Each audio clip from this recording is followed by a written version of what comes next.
පුතාලා දුවලාට සුබ දවසක්.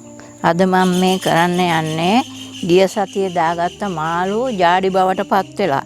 ඒ ජාඩි දෙන්නේ කුයන්න තමයි මේ හදන්නේ. ඒකට අවශ්‍ය වෙන දේවල් මිරිස්, කුඩු, තක්කාලි, පොල් කිරි, රම්ප සුවල්පයක්, ආවු මිරිස් පලාගත්ත, කරපුංචා, රටලූණු, කුරුඳු පොතු කැබැල්ලක්. මෙතනින් තක්කාලි ගෙඩි දෙකක් මෙතන තියෙනවා. ගෙඩියක ප්‍රමාණයක් තමයි මම ජාඩි වලට දාන්නේ. මෙතන පොල් බෑයක කිරි තියෙනවා. ඒ පොල් බෑය කිරි මම දානවා ජාඩි උයන්න.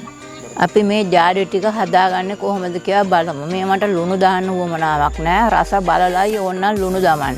නැතුව ලුණු දාන්න යන්න එපා.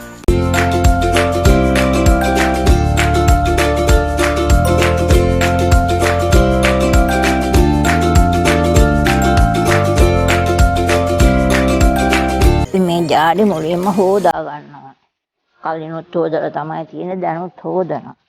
මේ දැන් ජාඩි වෙලා තියෙන්නේ. මේකේ දමපු ගොරක ලුණු සියල්ලම අයින් කරලා තියෙන්නේ දැන්.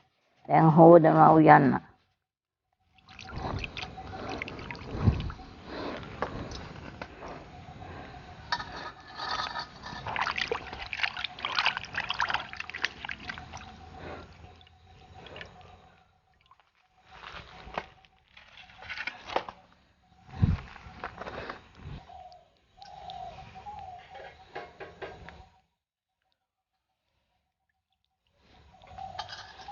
Dan jadi kapam.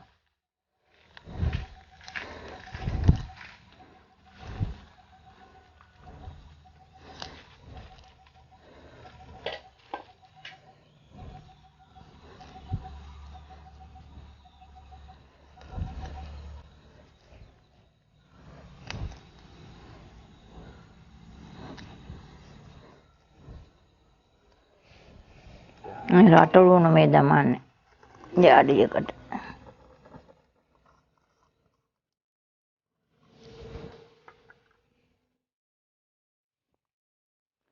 කරපුංච ටික.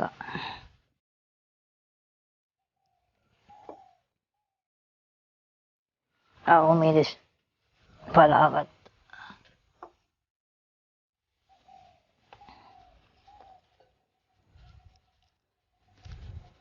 කුරුඳු පොතු කෑල්ල.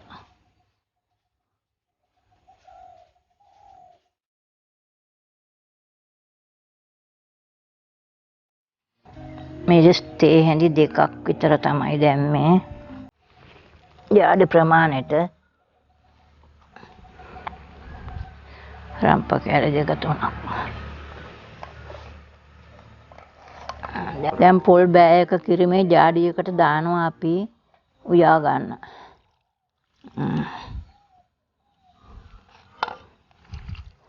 යොදාලා ඉපේ තියන්න හදන්න.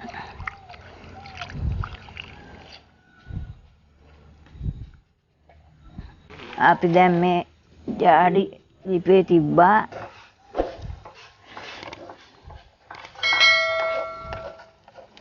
දැන් ජාඩි එක නටනවා. තැම්බෙනවා.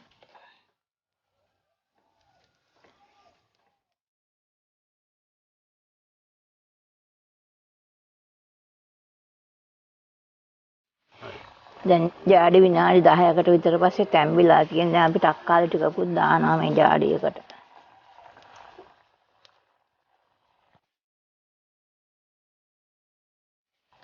ගෙඩියක විතර තක්කාලි තමයි ඒ දැම්මේ.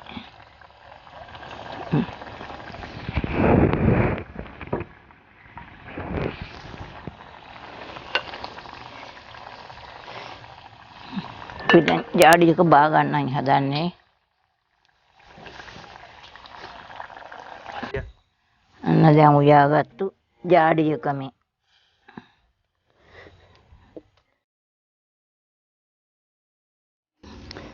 කලින් මං ජාඩි හදන විදිය කියලා දුන්නා ඕගොල්ලන්ට. ඒ ජාඩි තමයි මේ දැන් උයාලා තියෙන්නේ. දැන් මේ ජාඩි වලින් බත් කන්න, පාන් කන්න, ඒවා කරන්න පුළුවන්, රොටි කන්න මේ ජාඩි වලින් පුළුවන්. මේ දැන් උයාලා තියෙන්නේ.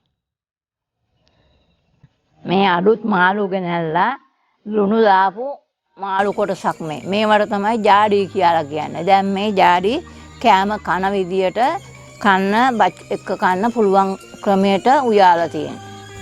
මේ වගේ රසබර කෑමකින් නැවතත් හමු වෙමු. පුතාලාට බුදු සරණයි. දිගටම අපි සමග රැඳී සිටින්න.